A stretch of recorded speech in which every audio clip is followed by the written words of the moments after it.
It is that time of year, my AKAPADers. It's horror season.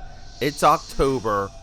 It's the 31 Days of Dread, where we do on this podcast, AKAPAD, the Film Buff Podcast. That's me. We do one horror movie a day for the entire month of October. This year, it's nothing but black and white movies. Let's go. I think it depends on the size of your screen. Typing mummies, MUMMYS, I don't know if my eyes are playing tricks on me or if I'm truly possessed in this episode of the 31 Days of Dread. I keep typing mummies ghost, and that's what we're talking about today. 1944. And from my view, it looks like there's 3 M's. 4 M's total. I keep saying MUMMMYS. But we're here, AKAPADers. I figured out how to type mummies ghosts. AKAPADers. So I'm watching this movie. And there's this revelation that came to me. Well, 2 in fact. So I know a lot of you saw the news about this LIDAR scan. LIDAR is this, I believe it's an infrared scanning technology that they have on satellites now, and they've uncovered like ancient cities already and ancient roadways just what you can see through the jungle canopy. So I think a bunch of Italians they used it on the Gaza pyramids, the Egyptian pyramids, and they found all of these like underwater or under the surface caverns and crevices, and they're saying there's like spires and pillars and all of this like wild stuff. It's enough to blow your head off your shoulders. And you just see all the articles come, all the clickbait comes, all of the YouTube videos come. But like people are doing podcasts. I believe Joe Rogan might have had one of the guys on. But like you see, like there's like this parade of Egyptology and these these conspiracy guys, and your news cycle immediately becomes ancient Egypt, like immediately. Because like there's this infinite fascination that we have with the Egyptian Empire. It really is, and it's something, and you just need like a little bit of a spark.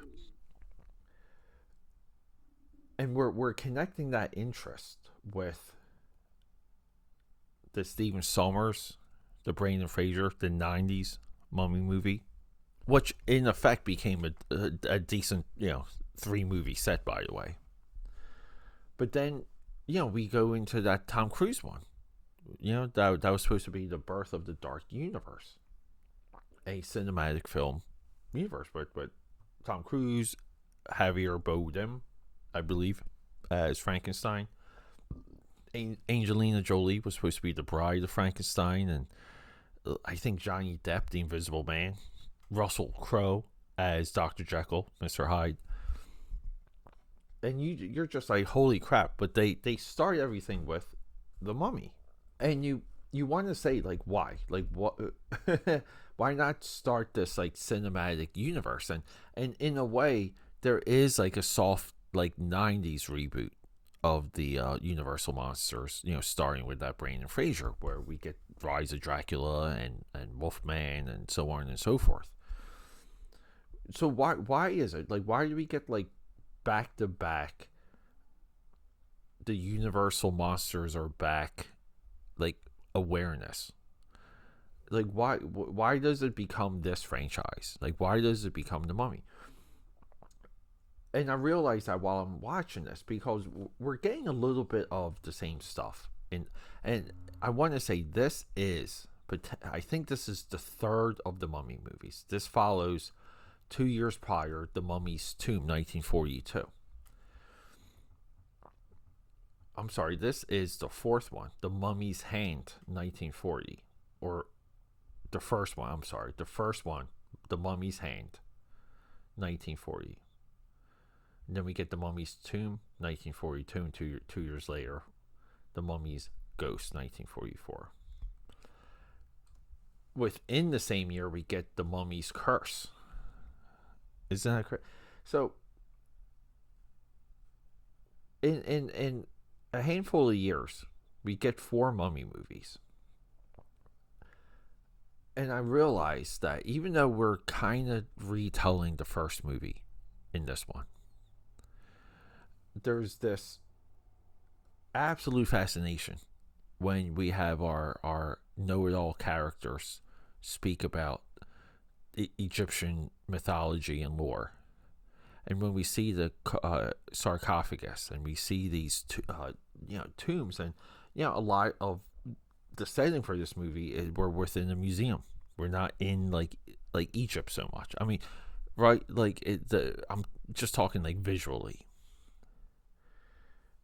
And you want to say to yourself that maybe here, like in the early 40s, this dissection happened, where the level of interest in these movies potentially became more than Dracula, potentially came more than Invisible Man and Frankenstein.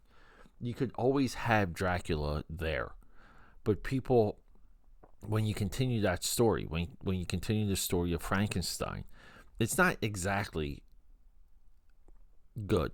It's not good for the audience. The Mummy is something, because the Mummy is a singular character, can be resurrected, can be cursed. There's like story elements that, like the Mummy you saw in the first movie can be the same mummy or the same monster in the fourth movie, in the third movie.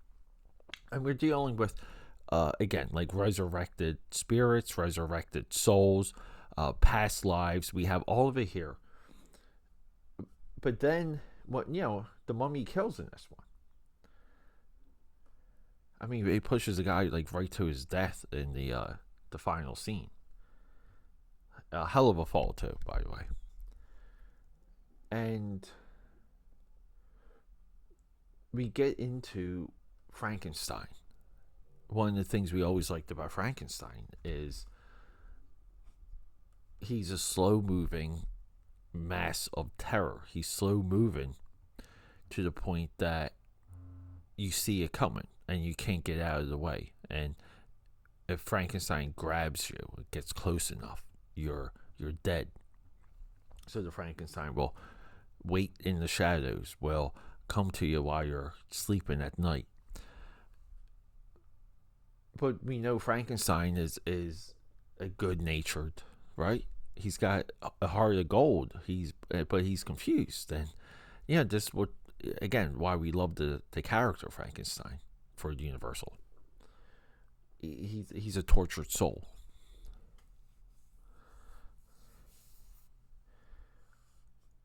So when he kills, it needs to be tragic. It needs to be misunderstood. It just needs to be, it can't be cold blooded. But the Mummy can kill the same way as Frankenstein, can stalk the same way as Frankenstein, can have a intent of whatever is between me and my eternal soul, my twin flame, if you will. Whatever's in my way between that is going to die. So there's a combination of appeal with these Mummy movies. I think for a third flick, this movie's fantastic, by the way. Like, similar reaction to Son of Frankenstein. I'm curious about The Mummy's Curse, just like kind of going through the films with you guys. Same as I was with Son of Frankenstein, where the Ghost of Frankenstein, like, I had to see that movie. Unfortunately, Ghost of Frankenstein is paywalled in all of my infinitely available streaming apps. I still have a movie that's paywalled, but this movie's, I enjoyed it. I think that it moves. There's also like this one scene where one of the, I believe, security guard, he like empties out a revolver into the mummy, and it's a good scene because the guy's like fighting for his life, and he empties out his gun, and you just see that like the mummy is like a true unstoppable like force. More again, like Dracula, Frankenstein, they're meant to be horror characters. We get the creature, which is again like creature very similar to the mummy, and the creature at this time, the most popular of all of these characters. The mummy's maybe not the like most visual, but they fixed that in the 90s, and then even with that Tom Cruise movie, they picked up what they established in the 90s of how to use modern special effects with the mummy, where the mummy truly becomes like a force of nature. But there is a feeling of dread when the mummy starts stalking you. It really is. Mummy more popular than Wolfman. Mummy more like again. We line up the mummy with everything, and we see. Yeah, like I think we see a little bit of the psychology of the audience by the time we get into Mummy's Ghost 1944. Fantastic movie. Again, rounding like these Universal monster movies. When by the time they get to the third movies, all of them, they're all good. Think about that. Okay, that's a wrap.